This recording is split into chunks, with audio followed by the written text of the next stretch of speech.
ഇത് ആ ദൂതനാ തോന്നണില്ല കേട്ടോ. ഒരു വിധം വന്നിട്ടുണ്ട്, ദൗത്യം കൊണ്ടുവരുമാ തോന്നണില്ല. പൃഥാജന്മാക്കൾ, കുന്തിപുത്രന്മാർ, ആ കുന്തിപുത്രന്മാരുണ്ടല്ലോ 4-5 കൂറ്റന്മാർ, അവരുടെ ദൂതനാണ് ഇന്നിവിടെ വരുന്നത്. ദുര്യോധനൻ പാണ്ഡവര് എന്ന് പറയില്ലല്ലോ, പാണ്ഡുവിൻ്റെ പുത്രന്മാരല്ല എന്ന് തന്നെയാണ് വാദം. അതുകൊണ്ട് തന്നെ അവർക്കൊന്നും കൊടുക്കണ്ടെന്ന് നിശ്ചയിച്ചിട്ടുള്ളത്. ആ കുന്തിപുത്രന്മാരില്ലേ 4-5 കൂറ്റന്മാർ, അവരുടെ ദൂതനാണ് ഇന്നിവിടേക്ക് വരുന്നത്. അവരുടെ ദൂതൻ ഇതിനു മുമ്പും വന്നിട്ടുണ്ടല്ലോ. പിന്നെ എന്താ വിശേഷിച്ച് പറയാനാണെങ്കിൽ ആരാണ് ഇന്ന് അവരുടെ ദൂതനായിട്ട് ഈ സഭയിലേക്ക് വരുന്നത് എന്നാ? ആരാ? സ ഗോപാലക.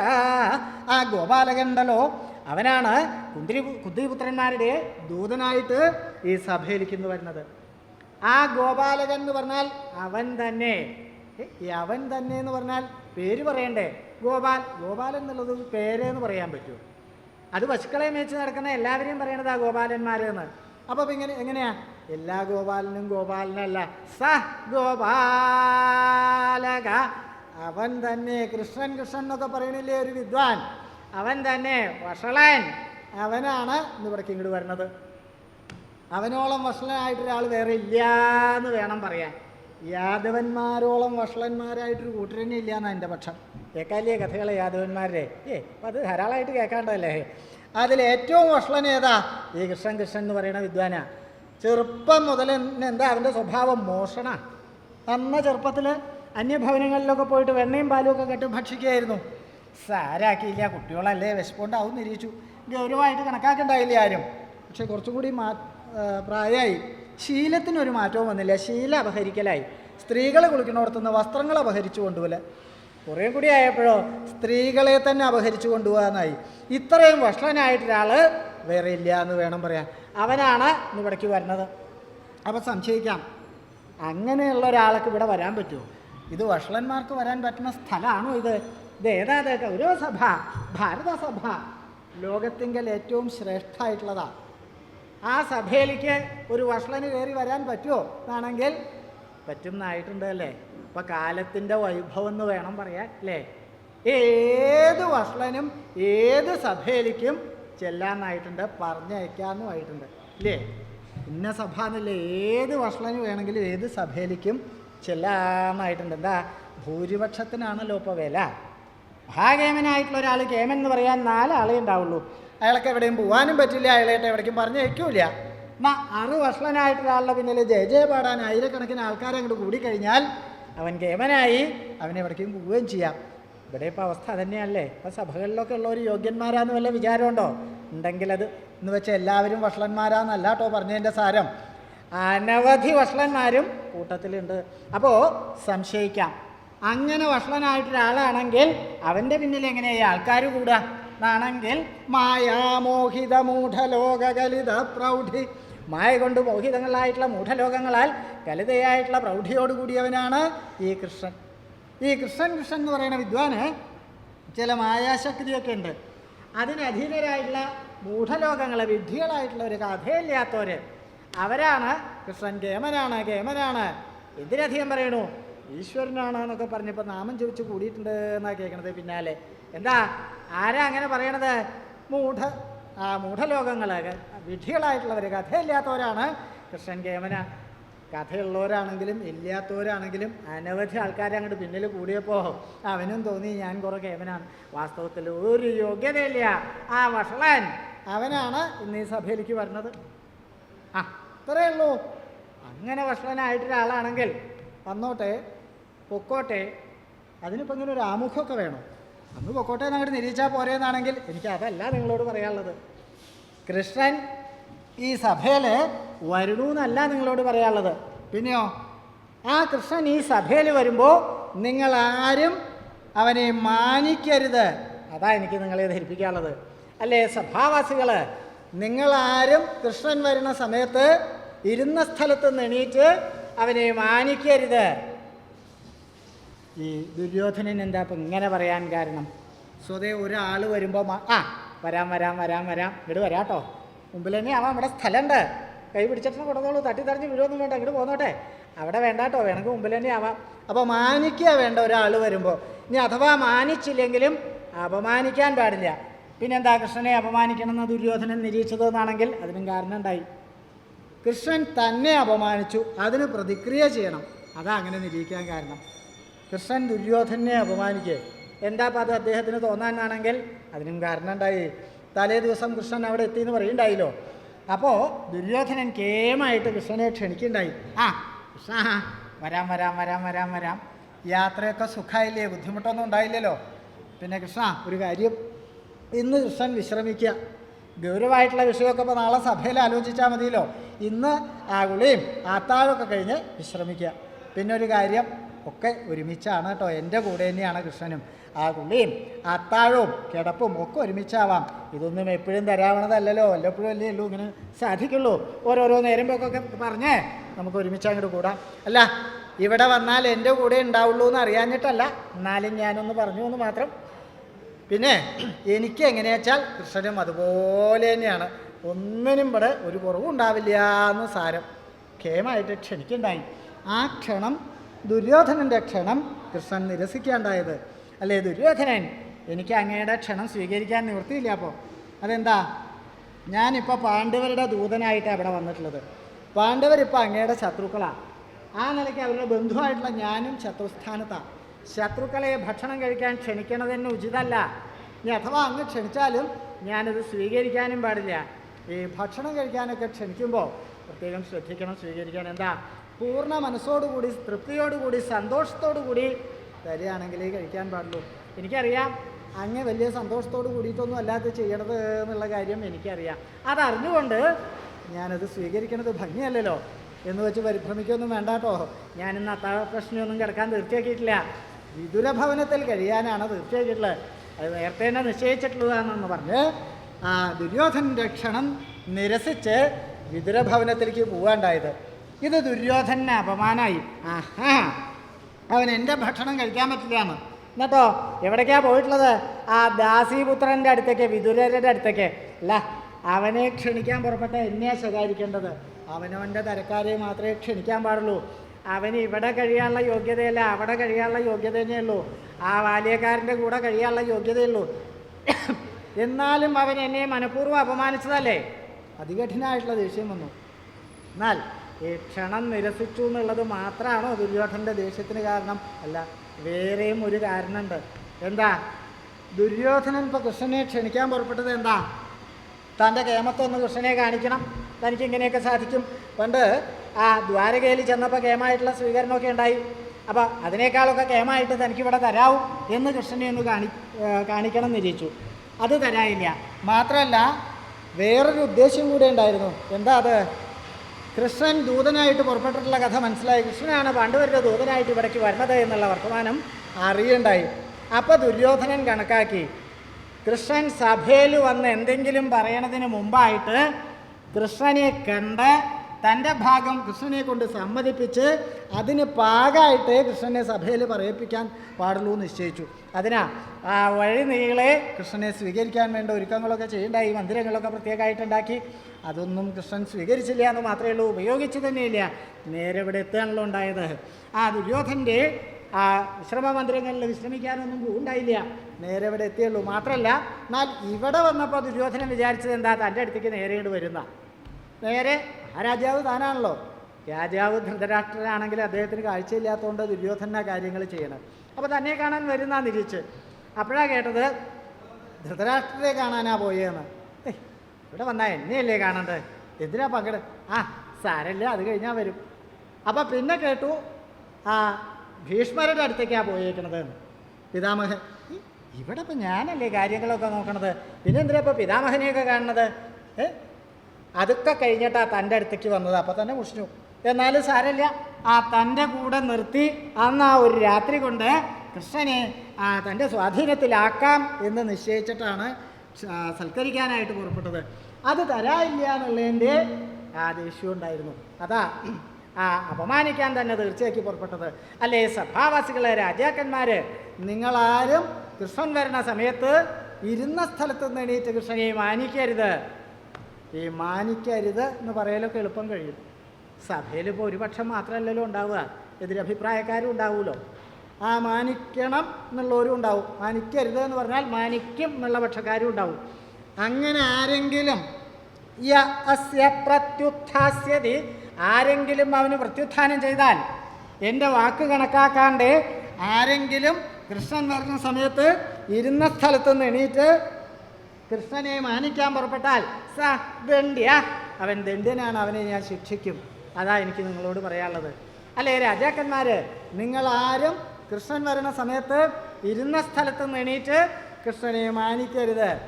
അഥവാ ആരെങ്കിലും എൻ്റെ വാക്ക് കണക്കാക്കാതെ ഇരുന്ന സ്ഥലത്തുനിന്ന് എണീറ്റ് മാനിക്കാൻ പുറപ്പെട്ടാൽ അവരെ ഞാൻ ശിക്ഷിക്കും. സാരമില്ല, ഇവിടെ ഇരുന്നാലല്ലേ ശിക്ഷ തരാവുള്ളൂ, നേരത്തെ തന്നെ പോയാൽ അപകടമില്ലല്ലോ നിരീക്ഷിച്ചിട്ടാ. കുറേശ്ശെ ബഹുമാനമുള്ള കൂട്ടത്തിലാണ്. അപ്പോൾ കൃഷ്ണൻ വരുമ്പോൾ ചിലപ്പോൾ അബദ്ധത്തിൽ എണീറ്റു എന്ന് വരും. ശിക്ഷ തരാവണ്ടാന്ന് നിരീക്ഷിച്ച് രക്ഷപ്പെടുക എന്നാണ് തോന്നുന്നത്. ശിക്ഷ എന്ന് പറഞ്ഞാൽ പത്ര പരിഭ്രമിക്കാനൊന്നുമില്ല. എന്തായാലും ഒരാൾ വരുമ്പോൾ എണീറ്റു എന്നുള്ളതിൻ്റെ പേരിൽ ശിരച്ഛേദം ചെയ്യൊന്നുമില്ല. പിന്നെന്താ, കുറച്ച് ദിവസം വല്ല കാരാഗ്രഹത്തിലും കൊണ്ടിടും, അത്രയല്ലേ ഉള്ളൂ. സാരാക്കാനില്ല. ഇപ്പോൾ പുറത്തേക്കാ സുഖം അകത്താന്നാ കേൾക്കണതേ. പരമസുഖ അകത്ത കാര്യങ്ങൾ എന്നാണ് പറയണത് ഇല്ലേ? എന്താ ചിരിക്കണത്? കണ്ടിട്ട് നല്ലോണം അനുഭവമുള്ള ഛായലാ ചിരിക്കണത് കേട്ടോ. എനിക്കറിയാം എന്നുള്ള ഭാവത്തിലാണ്. പുറത്ത് അനുഭവിക്കാൻ തരാവാത്ത കാര്യങ്ങളും കൂടി അകത്ത് തരാവുണ്ട് എന്നാണ് കേൾക്കണത്. യോഗ്യത അനവധി അകത്ത് കിടക്കണുണ്ട് കേട്ടോ. പണ്ട് ഭരിച്ചേരുന്നവരുൾപ്പെടെ ഇനി പോകാനും ഒരുങ്ങി നിൽക്കുന്നുണ്ട്. അപ്പോൾ ചിലർ പുതിയതായിട്ടും പോകാൻ ഒരു അനവധി ആൾക്കാർ ഒന്നിച്ച് പുറപ്പെട്ടിട്ടുണ്ടെന്നാണ് കേൾക്കണേ. സമയമായാൽ പറഞ്ഞോളൂ കേട്ടോ, എപ്പോഴാച്ചാൽ വരാൻ ഒരു വിരോധമില്ല. മുമ്പൊക്കെ ആച്ചാൽ അങ്ങനെയല്ല. കാരാഗ്രഹവാസം എന്ന് പറഞ്ഞാൽ അതോടുകൂടി അങ്ങോട്ട് കഥ കഴിഞ്ഞാൽ മതി. ആ ജാല്യത ഇനി എങ്ങനെയാണ് പുറത്ത് ജനങ്ങളെ അഭിമുഖീകരിക്കുക, അങ്ങനെയൊക്കെ ആയിരുന്നു. ഇപ്പം അങ്ങനെയൊന്നല്ല. അപ്പോൾ അഭിമാനത്തിൻ്റെ ലക്ഷണമായിട്ടാണ്. കുറച്ചു കാലം അകത്ത് കിടന്ന് പുറത്ത് വന്നാൽ പണ്ടത്തേക്കാ കേമനാവാനായിട്ടാണ് അല്ലേ? അങ്ങനെയുണ്ട് ചിലർ. മാത്രമല്ല മുമ്പ് എങ്ങനെയാണ് കാരാഗ്രഹവാസം എന്ന് പറഞ്ഞാൽ ആ ബന്ധുക്കൾ, സ്വജനങ്ങൾ, മിത്രങ്ങൾ, ആരെയും കാണാൻ വയ്യ, അങ്ങനെയൊക്കെ അല്ലേ? ഇപ്പം അങ്ങനെയൊന്നുമല്ല. ആർക്ക് വേണമെങ്കിൽ അവിടെ ചെല്ലാം, ആരെ വേണമെങ്കിൽ കാണാം, എവിടെ വേണമെങ്കിൽ പോവാം, എപ്പോൾ വേണമെങ്കിൽ പോവാം. പിന്നെയോ പേരിന് കാരാഗ്രഹം, അത്രയേ ഉള്ളൂ. പരമസുഖ എന്നാണ് പറയണത്. അനവധി ആൾക്കാർ കിടക്കുന്നുണ്ട്. ഇനിയുണ്ട് മന്ത്രിമാർക്ക് ആവാൻ കാരാഗ്രഹവാസം. സന്യാസിനിമാർ ധാരാളം തുടങ്ങിയിട്ടുണ്ട്. സന്യാസിമാർ മഹാകേവനായിട്ടുള്ള ഒരാളും കയറി കിടക്കുന്നുണ്ടെന്നാണ് കേട്ടത്.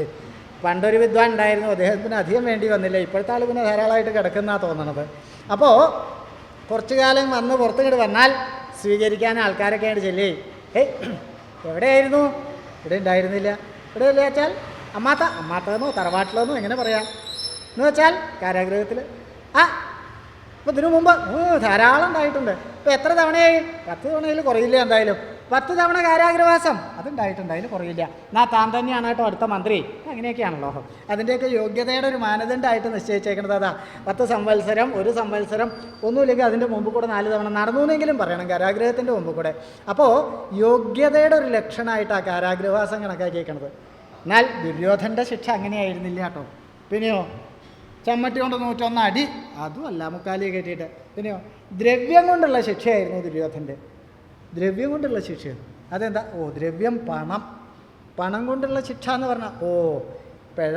എന്തെങ്കിലും കുറ്റം ചെയ്താൽ അതിന് പിഴ നിശ്ചയിക്കും. മഹാരാജാവ്, ഭരണാധികാരികൾ അതിന് പിഴ നിശ്ചയിച്ച് ആ പിഴ ഈടാക്കുക. അങ്ങനെ ശിക്ഷ പതിവുണ്ട്. അങ്ങനെ അല്ലാണ്ടെയും പണം കൊണ്ട് ശിക്ഷ ഉണ്ടാവാമല്ലേ?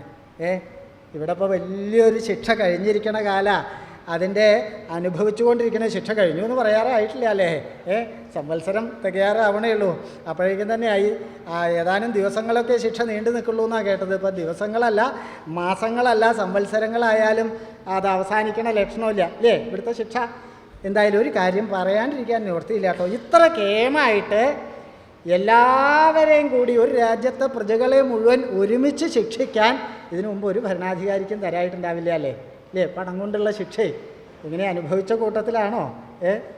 ഇല്ല, എന്ത് കേമായിട്ടാണ് പറഞ്ഞു നോക്കി, എത്ര ലോഗ്യമായിട്ടാ. അതേ എല്ലാവരുടെയും കയ്യിലുള്ളതൊക്കെ ഇങ്ങോട്ട് തന്നോളൂ കേട്ടോ. ആ പഴയതായിട്ടിരിക്കണതേ ഒക്കെ മുഷിഞ്ഞിട്ടൊക്കെ ഉണ്ടാവില്ലേ, ഇങ്ങോട്ട് തന്നോളൂ. ഒക്കെ പുതിയത് ഭംഗിയായിട്ട് അങ്ങോട്ട് തിരിച്ചു തരാം. ആദ്യം ചിലരൊക്കെ ഒന്ന് മടിച്ചു, ഇപ്പോൾ കൊടുത്താൽ തിരിച്ചു. പിന്നെ ഉറപ്പിച്ചു പറഞ്ഞു, സംശയിക്കണ്ട, തന്നാൽ ഒട്ടും കുറയാണ്ട് തന്നെ അങ്ങോട്ട് തന്നോളാം. താമസം അതിങ്ങോട്ട് തരികയേ വേണ്ടു. ഈ കൈ കൊണ്ട് ഇങ്ങോട്ട് മേടിക്കും, ഇതുകൊണ്ട് അങ്ങോട്ട് തരും എന്നുള്ള ഛായയിലാണ് പറഞ്ഞത്. കേട്ടതോടുകൂടി എല്ലാവർക്കും ഉത്സാഹമായി. എന്താ നല്ല കാര്യമല്ലേ, പഴയതൊക്കെ പുതിയതായിട്ട് കിട്ടുകയെന്ന് വെച്ചാൽ ഇതിലും നല്ല കാര്യമുണ്ടോ? അവനവൻ്റെ സമ്പാദ്യം അച്ഛൻ മുത്തച്ഛൻ വല്ല കിടക്കയുടെ അടിയിൽ സൂക്ഷിച്ചിട്ടുണ്ടെങ്കിൽ അതും കൂടിയൊക്കെ എടുത്ത് കൊണ്ടു കൊടുത്തു പിന്നെ നിപ്പായി അവിടെ. എന്താ കിട്ടിയില്ല, എന്താ രണ്ടാങ്ങോട്ട് തന്നാൽ മതിയോ? അതല്ല, തന്നത് തിരിച്ചു തരാനല്ല മേടിച്ചതേ. അനവധി ആൾ ബുദ്ധിമുട്ടിയെന്നാണ് കേൾക്കണത്. ഈ കുറ്റം മാത്രം പറഞ്ഞാൽ പോരല്ലോ, അതുകൊണ്ടൊരു ഗുണം ഉണ്ടായിട്ടുണ്ട്. ഇവിടെ ആർക്കും പ്രത്യേകിച്ച് പണിയൊന്നുമില്ല, പ്രവൃത്തിയില്ല എന്നാണ് എല്ലാവരും പറഞ്ഞിരുന്നത്. ഇപ്പോൾ അതുണ്ടായിട്ടുണ്ട്. പ്രത്യേകിച്ച് പ്രവൃത്തിയൊന്നും ഇല്ലാത്ത ചെറുപ്പക്കാർക്കൊക്കെ ഇപ്പോൾ പ്രവൃത്തിയായിട്ടുണ്ട്. എന്താ, പ്രഭാതമായ പെട്ടികളുടെ മുമ്പിൽ പോയിട്ട് കൈ നീട്ടി നിൽക്കലേ ഇപ്പോൾ കുറച്ച് കുറഞ്ഞു എന്നാണ് തോന്നണത് അല്ലേ? കുറേശ്ശൊക്കെ നിൽക്കേണ്ടി വന്നിട്ടുണ്ടാവും. അപ്പോൾ അങ്ങനെയും പണം കൊണ്ട് ശിക്ഷയാവാട്ടോ, ദ്രവ്യം കൊണ്ടുള്ള ശിക്ഷ. ആ ശിക്ഷയായിരുന്നില്ല ദുര്യോധൻ്റെ. പിന്നെയോ, ആരാണോ കൃഷ്ണൻ വരുമ്പോൾ എണീക്കണത്, സ മേ സുവർണം ദാസ്യതി, അവൻ എനിക്ക് സ്വർണം തരണം. ആരാണോ എൻ്റെ വാക്ക് കണക്കാക്കാണ്ട് കൃഷ്ണൻ വരുമ്പോൾ ഇരുന്ന സ്ഥലത്ത് നിന്ന് എണീറ്റ് കൃഷ്ണനെ മാനിക്കാൻ പുറപ്പെടുന്നത്, അവരോരോരുത്തരും എനിക്ക് സ്വർണം തരണം. അപ്പോഴും ചിലർ എണീറ്റു എന്ന് വരും. പല തരക്കാരുണ്ടല്ലോ. ആ കൃഷ്ണനെ മാനിക്കണം എന്നുള്ളവരുണ്ടാവും. കുറച്ച് സ്വർണം കൊടുത്താലും വിരോധമില്ല എന്ന് വിചാരിക്കുന്ന ആൾക്കാരുണ്ടാവും. ആ പിറ്റേ ദിവസം, താനെന്താ അവിടെ നിന്ന് വരുന്നത്? ഞാൻ കൊണ്ടുവന്നിട്ടുണ്ട്. ആരേ? ആളെയല്ല, സാധനോ? എന്ത് സാധനം? സ്വർണം. തട്ടാനല്ല, ഞാൻ ഇവിടെ തരാനായിട്ട് കൊണ്ടുവന്നതാ. അതല്ല ചോദിച്ചതേ, ഞാൻ ആഭരണം പണിയൊന്നും പറഞ്ഞിരുന്നില്ല. അല്ല, ഞാൻ ഇന്നലെ കൃഷ്ണൻ വന്നപ്പോൾ എണീറ്റു. ശിക്ഷ അല്ലേ? അതെ, എന്നാൽ അവിടെ വെക്കാം. ആ വിദ്വാൻ വെച്ചു പോയി. കുറച്ച് കഴിഞ്ഞപ്പോഴാണ് വേറൊരു വിദ്വാൻ, താനെന്താണെന്ന് പരിഗണത്? ഞാനും ഇന്നലെ കൃഷ്ണൻ വന്നപ്പോൾ എണീറ്റ കൂട്ടത്തിലാണ്. അപ്പോൾ സ്വർണം കൊണ്ടുവന്നിട്ടുണ്ട്. എന്നാൽ അവിടെ വെക്കുക, സ്വീകരിക്കണം. ഇപ്പം ഞാൻ തന്നെ സ്വീകരിക്കുകയും വേണോ പ്രത്യേകിച്ച്? അല്ല, സ്വർണം എടുക്കണം എന്ന്. എടോ, വെച്ചാലല്ലേ എടുക്കാൻ പറ്റുള്ളൂ. താൻ ആദ്യം അതവിടെ വെക്കുക. വെച്ചിട്ടുണ്ട്. താൻ ഭോഷ്ക്ക് പറയരുത് കേട്ടോ. ഇവിടെ ഒന്നും കാണാനില്ലല്ലോ. വെച്ചിട്ടുണ്ടെങ്കിൽ ഇവിടെ കാണില്ലേ? അല്ല, സൂക്ഷിച്ച് നോക്കിയാൽ കാണും. എനിക്ക് സൂക്ഷ്മക്കുറവൊന്നുമില്ലാന്ന്. താൻ ആദ്യം കൊണ്ടുവന്ന സ്വർണം ഇവിടെ വെക്കുക. അല്ല, ഈ വിരലിൻ്റെ അറ്റത്ത് സൂക്ഷിച്ച് നോക്കിയാൽ കാണാം. ഇത് എന്താടോ അത്? സ്വർണ്ണ. ഇത് എത്രയുണ്ടെന്ന് കൃത്യമായിട്ട് തൂക്കി നോക്കിയിട്ടില്ല. എന്തായാലും ഒരു കുന്നിക്കുരുവിൻ്റെ 10-1 തീർച്ചയായിട്ടും ഉണ്ടാവും. ഇത്രയേ ഉള്ളൂ. എത്ര വേണമെന്ന് പറഞ്ഞിട്ടില്ലല്ലോ. സ്വർണം കൊണ്ടുവരണം എന്നല്ലേ പറഞ്ഞുള്ളൂ. അല്ല, ഇത് നല്ല ശുദ്ധമായിട്ടുള്ളതാ, മാറ്റൊട്ടും കുറവില്ല എന്നാരെങ്കിലും നിരീച്ചാൽ, വല്ല കാപ്പണത്തൂക്കം മരപ്പണത്തൂക്കം കൊണ്ട് കാര്യം സാധിക്കാൻ നിരീച്ചാൽ അതും തരാവില്ല. അതിനും ഞാൻ വ്യവസ്ഥ നിശ്ചയിക്കുന്നുണ്ട്. ഭാരദ്വാദശകേന മിതം സുവർണം ദാസ്യതി. 12 ഭാരം വീതം സ്വർണം ഞാൻ ഓരോരുത്തരിൽ നിന്നും അളന്നിങ്ങോട്ട് മേടിക്കും. ആരാണോ കൃഷ്ണൻ വരുമ്പോൾ എണീക്കണത്, അവരോരോരുത്തരും 12 ഭാരം വീതം സ്വർണം എനിക്ക് തരണം. 12 ഭാരം ഇത്രയുണ്ടോ? 12 ഭാരം എന്ന് പറഞ്ഞാൽ അറിയോ? കണക്കൊക്കെ കുറേശ്ശെ കൂട്ടണ കൂട്ടത്തിലാണ്. ഭാരത്തിൻ്റെ കണക്ക് അത്യാവശ്യം നല്ല ഭാരമുള്ള കൂട്ടത്തിലാണ് അല്ലേ? 12 പോട്ടെ, ഒരു ഭാരത്തിൻ്റെ കിട്ടിയാൽ ബാക്കി നമുക്ക് കൂട്ടിയെടുക്കാം. ഒരു ഭാരം എന്ന് പറഞ്ഞാൽ എത്രയാ അറിയോ? ആ കണക്കൊക്കെ പരിങ്ങലല്ലേ? ഇപ്പോൾ ഈ കണക്കൊക്കെ ഇല്ലാണ്ട് കേൾക്കണേ. ഒരു ഭാരം എന്ന് പറഞ്ഞാൽ 20 തുലാൻ. ഇപ്പം സംശയം കൂടാണ്ടായതല്ലേ? മുമ്പ് ഭാരം അന്വേഷിച്ച് പോയാൽ മതി, ഇനിയിപ്പോൾ തുലാൻ എന്താണെന്ന് അന്വേഷിച്ച് പോകണമല്ലേ? അല്ലേ സഭാവാസികൾ, നിങ്ങളാരും കൃഷ്ണൻ വരുന്ന സമയത്ത് ഇരുന്ന സ്ഥലത്ത് നിന്ന് എണീറ്റ് കൃഷ്ണനെ മാനിക്കരുത്. അഥവാ ആരെങ്കിലും മാനിക്കാൻ പുറപ്പെട്ടാൽ അവർ ഓരോരുത്തരും 12 ഭാരം വീതം സ്വർണം തരണം. ഇപ്പം സംശയിക്കുന്നുണ്ടാവും, ചെയ്യണ തെറ്റും ശിക്ഷയും തമ്മിലൊരു ബന്ധം വേണ്ടേ? ഒരാൾ വരുമ്പോൾ എണീക്കണമെന്നുള്ളതിന് ഇത്ര കഠിനമായിട്ടുള്ളൊരു ശിക്ഷയോ? ഒരു പുരുഷായുസ് കൊണ്ട് സമ്പാദിക്കാൻ പറ്റിയതൊന്നുമല്ല ഈ 12 ഭാരം സ്വർണം എന്ന് പറഞ്ഞാൽ. എന്നാണെങ്കിൽ കൃഷ്ണൻ വരുമ്പോൾ എണീക്കണമെന്നുള്ളതിനല്ല. ശാസന നിരാകർത്ത, ശാസനയെ നിരാകരിക്കുന്നതിനാണ് ഈ ശിക്ഷ. ആരാണോ ശാസനയെ നിരാകരിക്കുന്നത്? എന്താ ശാസന? കൃഷ്ണൻ വരുമ്പോൾ എണീക്കരുത്, ദുര്യോധൻ്റെ ശാസന. ദുര്യോധനൻ രാജാവിൻ്റെ സ്ഥാനത്തുള്ള ആളാണ്. അപ്പോൾ അത് രാജ്യശാസനയാണ്. അത് ലംഘിച്ചാൽ അത് രാജ്യശാസന ലംഘന, അത് രാജ്യദ്രോഹ കുറ്റ. അതിനുള്ളതാണ് ഈ ശിക്ഷ. ഇന്നും കൃത്യമായിട്ട് വ്യവസ്ഥ ചെയ്യാത്തത് ഒരു കുറ്റത്തിനുള്ള ശിക്ഷയുള്ളൂ, രാജ്യദ്രോഹത്തിന്. അതാത് കാലത്തെ ഭരണാധികാരികൾക്ക് ഉചിതമായിട്ടുള്ള ശിക്ഷ സ്വീകരിക്കാമെന്നാണ്. എപ്പോഴും ഇങ്ങനെ ആയിക്കൊള്ളുന്നില്ല അല്ലേ? സഭാവാസികൾ, നിങ്ങളാരും ഇരുന്ന സ്ഥലത്ത് നിന്ന് എണീക്കരുത്. തനിക്കും ബാധകമാണ് കേട്ടോ അത്. ആ വിദ്വാൻ കൃഷ്ണൻ വരുമ്പോൾ എണീറ്റാലല്ലേ ഉള്ളൂ ഇപ്പോൾ ശിക്ഷ. ഞാൻ അതിന് മുമ്പ് തന്നെ എണീറ്റ് നിൽക്കുകയാണ് എന്ന് നിരീക്കും. ഇപ്പം നിന്നാലും അപ്പം നിന്നാലും എപ്പോൾ നിന്നാലും ശിക്ഷ ഉണ്ട് കേട്ടോ. ഇങ്ങോട്ട് വരാട്ടോ, ഞാൻ അവിടെ ഇരുന്നോളൂ. ശിക്ഷയെന്ന് ഒഴിവാവണമെങ്കിൽ അവിടെ എവിടെയെങ്കിലും ഇരിക്കുക ഭേദം. മുമ്പിൽ തന്നെ വന്നുകൂടാ. എന്നാൽ എൻ്റെ കണ്ണിൻ്റെ മുമ്പിൽ പെട്ടാൽ കുറച്ച് എളുപ്പമുണ്ടല്ലോ.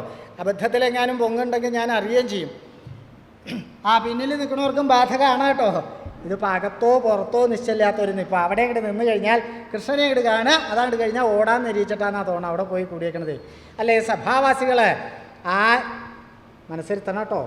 അറിയാണ്ട് പൊങ്ങൊന്നും വരുതുള്ള കാര്യം പറഞ്ഞേക്കാം. കുറച്ചിട്ടാണ് ഇരിക്കണത്, കണക്കാക്കിയിട്ടാണ് കുറച്ച് കൊണ്ടുവന്നിട്ടുണ്ട് തോന്നുന്നു. ഭാണ്ഡൊക്കെ ആയിട്ടാണ് പുറപ്പെട്ടേക്കണതല്ലേ. ദുര്യോധനൻ വേണമെങ്കിൽ വന്ന് ഇരുന്നോളൂ കേട്ടോ, കുറച്ച് കഴിഞ്ഞാൽ ശിക്ഷ ഉണ്ടാവും. ഇപ്പം ഇരിക്കുകയാണെങ്കിൽ അപകടമില്ല ഉള്ള കാര്യം പറഞ്ഞേക്കാം. ദുര്യോധനൻ ഇങ്ങനെ പറഞ്ഞ സമയത്ത് ദുര്യോധന പക്ഷപാതികൾക്കൊക്കെ സന്തോഷമായി. അങ്ങനെ തന്നെയാണ് വേണ്ടത്. ആ കൃഷ്ണനെ ഇവിടുന്ന് അപമാനിച്ചിങ്ങോട്ട് അയക്കണം. ആരും മാനിക്കരുത്. അവൻ ഇവിടെ നിന്ന് വേർത്ത് വന്ന വഴിക്ക് മടക്കി അങ്ങോട്ട് പൊക്കോളും. പിന്നെ പാണ്ഡവരുടെ കാര്യം പറയാൻ ഒരാളിലോട്ട് വരൂല്ല. അതന്നെയാണ് വേണ്ടത്. എന്നാൽ അങ്ങനെ അല്ലാത്ത ചിലരുണ്ട്, അവർക്ക് കൃഷ്ണനെ അപമാനിക്കണം എന്നൊന്നുമില്ല. പക്ഷേ ദുര്യോധനൻ പറഞ്ഞത് കേൾക്കാണ്ട വയ്യാന്നുണ്ട്. എന്താ വെച്ചാൽ പേടിയിട്ട്.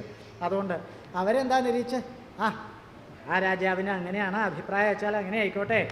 പിന്നെ എപ്പോഴെങ്കിലും കൃഷ്ണനെ കാണുമ്പോൾ പറയാം, കൃഷ്ണ അന്ന് ആ ഗൗരവ സഭയിൽ വെച്ച് മാനിക്കാത്തതിൽ വിരോധമൊന്നും തോന്നരുത്. ദുര്യോധനൻ പറഞ്ഞോണ്ടാ. പകരം ഞാൻ ഇപ്പോൾ വേണമെങ്കിൽ 2 തവണ ഇരുന്നിട്ട് എണീറ്റോളാം.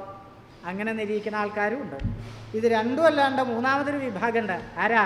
കൃഷ്ണനെ കാണാൻ വേണ്ടി മാത്രം സഭയിൽ വന്നവരുണ്ട്.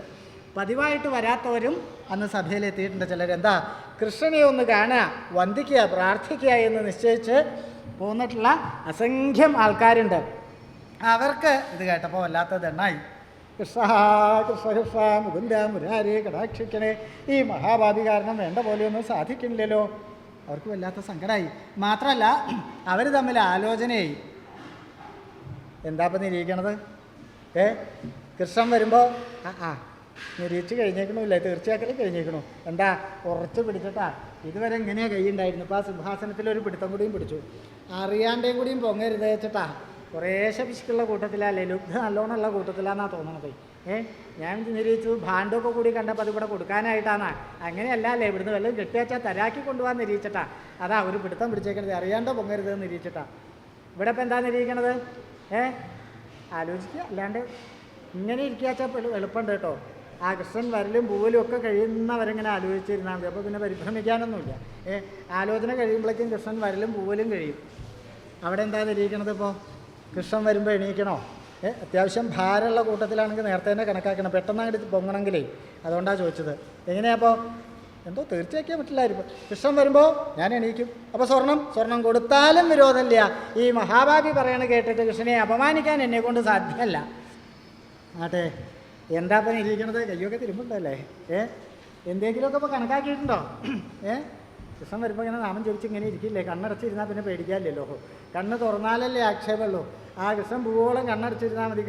അനുഭവിക്കലാവുകയും ചെയ്തു, കാണില്ല എന്ന് പറയുകയും ചെയ്യാതാ. ഏതായാലും നന്നായി. വേഗം ഇരിക്കാട്ടോ. ഇപ്പം തന്നെ അമാന്ത ആയി ഉള്ള കാര്യം പറഞ്ഞേക്കാം. കുറച്ചും കൂടി അമാന്ത വൈകിയായിരുന്നെങ്കിൽ അപകടമായിരുന്നു. കൃഷ്ണൻ വരണേന് മുമ്പ് വന്നിരുന്നത് നന്നായി, അല്ലെങ്കിൽ ശിക്ഷ ഉണ്ടാവും. ഇവിടെ എന്താ നിരീക്കണത്? അതുമ്മ പിടിക്കാനല്ല ചോദിച്ചത്, എന്താ നിരീക്കണത്? പിടിച്ച് നിൽക്കാമെന്നല്ലേ. അത് പിടിച്ചു നിന്നോളൂ, വിരോധമില്ല. പക്ഷെ നിന്നാൽ ശിക്ഷയുണ്ട് കേട്ടോ. അങ്ങ് എന്താ തീർച്ചയായും ഞാൻ കൃഷ്ണൻ വരുമ്പോൾ എണീക്കും. അപ്പോൾ സ്വർണം കൊടുക്കും. എൻ്റെ നിന്ന് സ്വർണം വാങ്ങാൻ പുറപ്പെട്ടാൽ മഹാരാജാവേ തോൽക്കുള്ളൂ. തനിക്ക് അത്രത്തോളം ഊറ്റുണ്ടോ? എനിക്ക് ഊറ്റൊന്നുമില്ല, പക്ഷേ എൻ്റെ കയ്യിൽ സ്വർണ്ണമില്ല. സ്വർണ്ണമില്ല എന്ന് പറഞ്ഞാൽ 12 ഭാരം പോയിട്ട് പണത്തൂക്കം സ്വർണ്ണമില്ല. താൻ രാജാവല്ലേ? എന്ത് രാജാവ്? വട്ടത്ത് കുറച്ച് മണ്ണുണ്ട്, അത് കൊണ്ടുപോട്ടെ. എന്നാലും ഞാൻ കൃഷ്ണൻ വരുമ്പോൾ എണീക്കും. ആട്ടെ, അവിടെ എന്താ നിശ്ചയിച്ചേക്കണത്? ഞാൻ കൃഷ്ണൻ വരുമ്പോൾ എണീക്കും, സ്വർണം കൊടുക്കും. സ്വർണം കൊടുക്കൂല. ഇദ്ദേഹത്തിൻ്റെ പോലെ ആവില്ലേ? സ്വർണം ഉണ്ടാവില്ല. എൻ്റെ കയ്യിൽ സ്വർണ്ണമൊക്കെ ഉണ്ട്. അതെങ്ങനെയാണോ ശരിയാവുക? കൃഷ്ണൻ വരുമ്പോൾ എണീക്കുകയും ചെയ്യും, സ്വർണം കൊടുക്കൂല. സ്വർണം ഉണ്ടേനും അതിനൊക്കെയുള്ള വിദ്യ ഞാൻ കണ്ടിട്ടുണ്ടോ. ഭഗവാൻ വരുമ്പോൾ ഞാൻ എങ്ങനെ അങ്ങോട്ട് നിൽക്കും. താൻ ഇപ്പോൾ ഇരിക്കല്ലേ, തനിക്ക് അങ്ങനെ തോന്നിയല്ലോ, അത് മതി. മഹാരാജാവ് അവിടുന്ന് നോക്കുമ്പോൾ നിങ്ങളുടെ ഇടയിൽ ഞാൻ അങ്ങനെ ഞെളിഞ്ഞിരിക്കുക തോന്നും. ഇരിക്കുക എന്ന് പറയണമെങ്കിൽ പൃഷ്ഠം എവിടെയെങ്കിലും തട്ടണം. എൻ്റെ പൃഷ്ഠം തട്ടിയിട്ടില്ല, സംശയം ഉണ്ടെങ്കിൽ തപ്പി നോക്കാട്ടോ. അപ്പോൾ ഞാൻ ഇരിക്കുകയല്ല, നിൽക്കുക. മഹാരാജാവ് നോക്കുമ്പോഴോ ഞാൻ ഇവിടെ നിങ്ങളുടെ ഇടയിൽ ഞെളിഞ്ഞിരിക്കുക തോന്നും. ഞാൻ ഇങ്ങനെ നിന്ന് പ്രാർത്ഥിക്കും, കൃഷ്ണ കൃഷ്ണ കൃഷ്ണ മുകുന്ദ മുരാരേ ഋഷികേശ ദാമോദര കടാക്ഷിക്കണേ. ഈ മഹാഭാവി കാരണം വേണ്ട പോലെ ഒന്നും സാധിച്ചില്ലല്ലോ. ഭഗവാന് കാര്യമൊക്കെ മനസ്സിലാവുകയും ചെയ്യും. അമ്പട രസിക, ഇങ്ങനെ ചില വിദ്യയൊക്കെ കണ്ടിട്ടുണ്ടല്ലേ. എനിക്കൊക്കെ പക്ഷേ അത്ര നേരമൊക്കെ ഇങ്ങനെ നിൽക്കാൻ പറ്റുമെന്നാണോ സംശയം. ഇങ്ങനെ സഭാവാസികൾ ഓരോന്ന് പറഞ്ഞുകൊണ്ടിരിക്കുന്നതിൻ്റെ ഇടയിൽ ദുര്യോധനൻ കർണനെയും പറഞ്ഞു ഉറപ്പിക്കലുണ്ടായി. ദുര്യോധനൻ്റെ സിംഹാസനത്തിൽ തന്നെയാണ് അന്ന് കർണനെ വിളിച്ചിരുത്തിയേക്കണത്. പതിവായിട്ടിരിക്കുന്ന സ്ഥാനത്ത് നിന്ന് കർണനെ തൻ്റെ കൂടെ ഇരുത്തുകയുണ്ടായത്. എന്താ?